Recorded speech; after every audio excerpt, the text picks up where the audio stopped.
बिस्मिल्लाहिर्रहमानिर्रहीम। तो आज हम पढ़ेंगे रीज़न फॉर यूजिंग स्पेसिफिक पल्साइड्स कि कौन से ऐसे रीज़न है, कौन से ऐसे वजूहात है जिसकी वजह से हम स्पेसिफिक पल्साइड्स यूज़ करते हैं। ठीक है, अगर एक बंदा है और उनका बोन फ्रैक्चर हुआ हो या हमारे पास हैंड फ्रैक्चर हुआ हो, ठीक है, तो हम रेडियल पल्स नहीं ले सकते। फिर बाद में जो है वो हम दूसरे पल्स साइड्स जो है उस पर जाते हैं और वहाँ से पल्स जो है वो मजर करते हैं। ठीक है, सबसे पहले जो है वो हमारे पास रेडियल पल्स है। तो रेडियल पल्स जो है वो रेडिली एक्सेसिबल है। रेडिली एक्सेसिबल का मतलब ये है कि ये हम आसानी से पैल्पेट कर सकते हैं, आसानी से पल्स को मेजर कर सकते हैं। टेम्पोरल पल्स ये जो है ये भी दूसरा पल्स साइड है। Use when radial pulse is not accessible. ये हम तब यूज़ करेंगे जब हमारे पास जो रेडियल पल्स है वो एक्सेसिबल ना हो, उनको जो है पहुंचाई जो हमारे पास रसाई हो वो मुमकिन ना हो, तो हम टेम्पोरल पल्स की तरफ जाते हैं। ठीक है, carotid pulse use during cardiac arrest in adult. Carotid pulse हम तब यूज़ करेंगे जब एक बंदे को कार्डियक अरेस्ट हो जाता है। ठीक है, एडल्ट में। अगर एक चिल्ड्रन है या इन्फेंट में है तो इसमें हम एपिकल पल्स देखते हैं। अगर उनको जो है वो कोई प्रॉब्लम है या कोई जो उनको कार्डियक अरेस्ट है, ठीक है, इन्फेंट को, तो इसमें हम देखते हैं पेमोरल पल्स। और एक एडल्ट को जब कार्डियक अरेस्ट या शक हो जाते हैं तो उसमें हम कैरोटिड पल्स चेक करते हैं, use to determine circulation to the brain. और ये हम इसमें ये भी देखते हैं कि आया ब्रेन को हमारे पास ब्लड जो है वो ब्लड सर्कुलेशन जो है वो मेंटेन है कि नहीं है। ठीक है, एपिकल पल्स जो है ये हम रूटीनली इन्फेंट इन चिल्ड्रन में यूज़ करते हैं जो हमारे पास 3 ईयर का होता है। ठीक है, 1 to 3 ईयर को हम टोडलर कहते हैं। Use to determine discrepancies with radial pulse. और इसमें हमारे पास जो रेडियल पल्स में जो कंपैरिजन है वो करते हैं कि आया जो हमारे पास रेडियल पल्स है और एपिकल पल्स है ये एट द सेम टाइम ये इन द फ्रीक्वेंसी, इनका जो रेट है, रिदम है, वो ये हमारे पास जो है वो कंपेयर करते हैं। ठीक है, इसमें brachial pulse used in conjunction with some medication. Brachial pulse ये हमारे पास जो है use to measure blood pressure, ये इसमें हम ब्लड प्रेशर भी देखते हैं। ठीक है, use during cardiac arrest for infant. ये डेर बहुत अहम है कि जब इन्फेंट को कार्डियक अरेस्ट हो जाता है तो हम ब्रेकियल पल्स जो है वो देखते हैं। पेमोरल जो हमारे पास है use in cases of cardiac arrest, ये हम कार्डिक अरेस्ट के केसेस में देखते हैं। Use to determine circulation to the leg, कि आया हमारे पास जो लिग है उसको सर्कुलेशन, ब्लड सर्कुलेशन मेंटेन है कि नहीं है। पोप्लीटियल पल्स जो है ये भी हम देखते हैं कि आया लोअर लिग्स जो है उसको ब्लड जो सर्कुलेशन है वो मेंटेन है कि नहीं है। Posterior tibial use to determine circulation to the foot, कि हमारे पास जो है फूट जो है उसको ब्लड सर्कुलेशन मेंटेन है कि नहीं है। डॉर्सल स्पिटस जो है ये भी हम देखते हैं फूट सर्कुलेशन के लिए। ठीक है,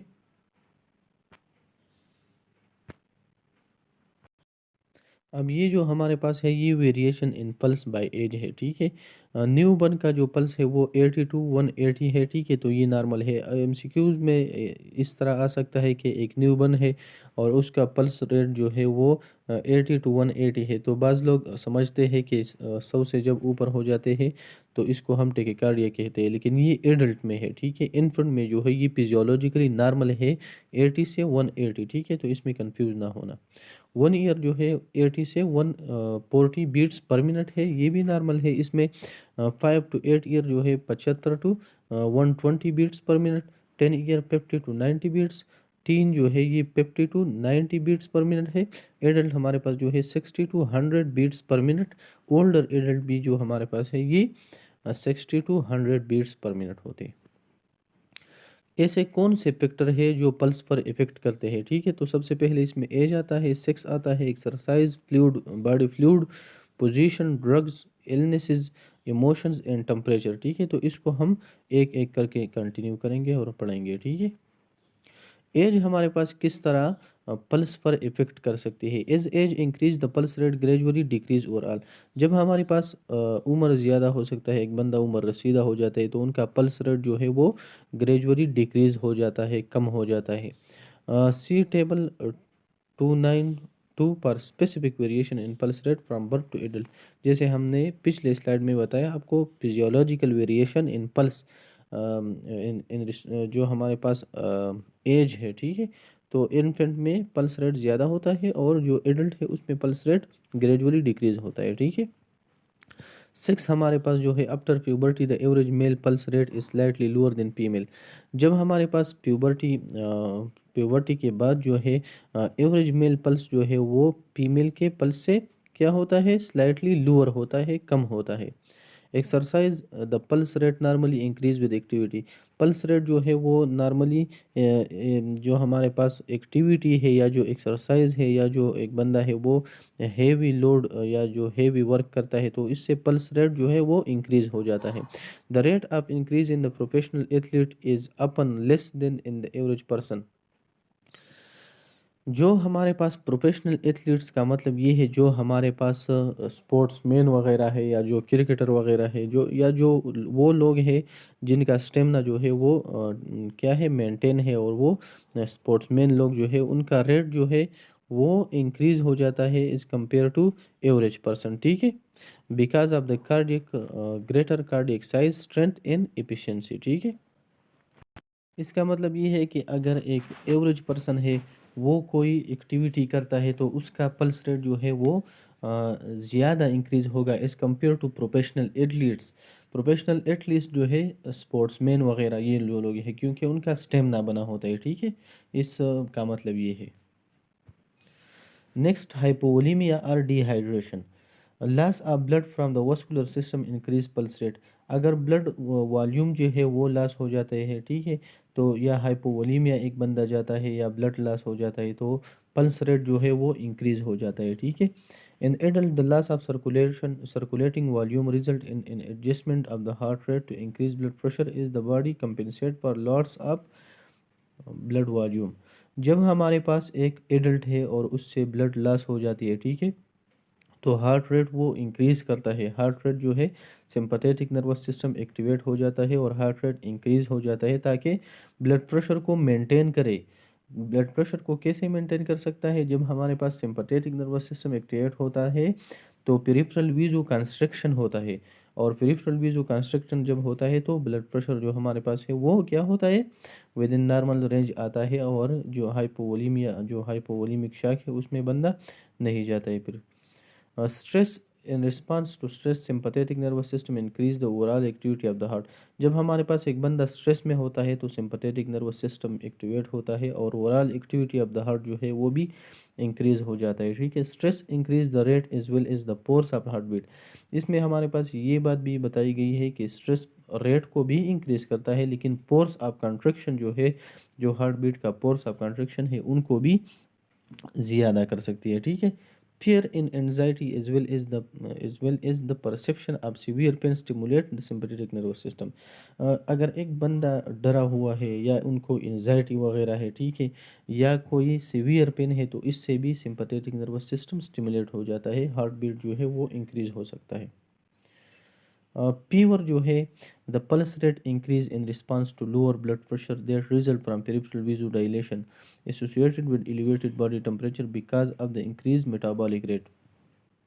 जब हमारे पास मेटाबॉलिक रेट इंक्रीज हो जाता है, ठीक है, तो पेरिफेरल vasodilation होती है और वहाँ से ब्लड प्रेशर जो है वो लोअर हो जाती है, और जब ब्लड प्रेशर लोअर हो जाती है तो पल्स रेट अल्टीमेटली क्या होती है, इंक्रीज होती है। तो ये इसका फिजियोलॉजी है, ठीक है। मेडिकेशन, सम मेडिकेशन है जो हमारे पास जो है पल्स को इंक्रीज कर सकते हैं, कुछ मेडिकेशन पल्स को इंक्रीज कर सकती है, कुछ मेडिकेशन जो है वो पल्स को डिक्रीज कर सकती है। जैसे हमारे पास अगर आप देखिए कार्डियोटॉनिक्स जो है ये पल्स रेट को डिक्रीज करती है। Some medication decrease the pulse rate in other medication increase it. For example cardiotonic digitalis preparation जो है ये कार्डियक रेट को जो है वो डिक्रीज करती है। वेयर इज इपिनेफ्रिन जो है ये कार्डियक आउटपुट इंक्रीज करती है। जब कार्डियक आउटपुट इंक्रीज होती है तो हमारे पास पल्स रेट भी अल्टीमेटली इंक्रीज होती है, ठीक है। फैक्टर इफेक्टिंग पल्स में सबसे जो इम्पोर्टेंट है वो पोजीशन है। ये बहुत कन्फ्यूजन वाली बात है, ठीक है, कि ज़्यादातर स्टूडेंट जो है वो इस पर उसको समझ नहीं सकते कि पोजीशन कैसे पल्स पर इफ़ेक्ट करते हैं, ठीक है? तो मैं आज आपको समझाऊँगा कि पोजीशन कैसे इफ़ेक्ट करती है। When a person is sitting और standing, blood usually pool independent vessel of the venous system. जब एक बंदा खड़ा होता है या एक बंदा जो है वो बैठा है या लेटा हुआ है, ठीक है? तो ब्लड वेसल्स में ये जो हमारे पास ब्लड है वो डिपेंडेंट वेसल में जाती है, ठीक है? Pooling result in a transient decrease in the venous return to the heart, in a subsequent reduction in blood pressure and increase in the heart rate। जब एक बंदा है वो लेटा हुआ है, वो जब उठता है, ठीक है? तो ब्लड जो हमारे पास ब्लड है वो डिपेंडेंट वेसल्स में जाती है और वेनस रिटर्न जो है वो डिक्रीज हो जाती है। वेनस रिटर्न हम इसको कहते हैं, जो ब्लड हमारे पास हार्ट में आता है इसको हम कहते हैं वेनस रिटर्न। तो जब वेनस रिटर्न डिक्रीज हो जाती है तो पल्स जो है वो अल्टीमेटली डिक्रीज हो सकता है, ठीक है? पैथोलॉजी अब एक डिजीज़ है, वो भी डिजीज़ की वजह से भी पल्स रेट इंक्रीज़ और डिक्रीज़ हो सकता है। सर्टेन डिजीज़ सच एज़ सम हार्ट कंडीशन और those that empire oxygenation can alter the resting pulse rate, ठीक है? मुख्तलिफ़ किस्म डिजीज़ है, जैसे हमारे पास हार्ट कंडीशन या ऑक्सीजन सैचुरेशन जो है वो कम है, तो इसमें हमारे पास क्या होता है, पल्स रेट जो है वो इंक्रीज़ हो सकता है, ठीक है? तो सर्टेन डिजीज़ जो है वो भी पल्स पर इफ़ेक्ट कर सकती है, ठीक है? Thank you very much.